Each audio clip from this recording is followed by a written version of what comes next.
का स्वागत है। तो आज मैं आपको सिखाने में लड़का और लड़की कैसे बात करेंगे। खाने को क्या बोलते हैं सिंधी में? खादो।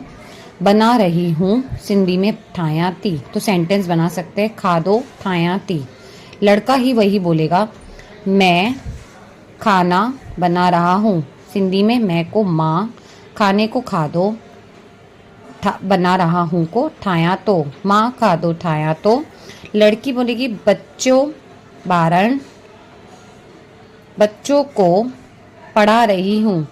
बच्चों को बार, को खे, पढ़ा रही हूँ को पढ़ाया थी। लड़का वही बोलेगा पढ़ा रहा हूँ। तो सेंटेंस पढ़ाया तो में बदल जाएगा। फिर लड़की होगी जाकर वनी आती हूँ, अच्छा ती, वनी अच्छा ती। लड़का भी वही बोलेगा जाकर आता हूँ, वनी अच्छा तो।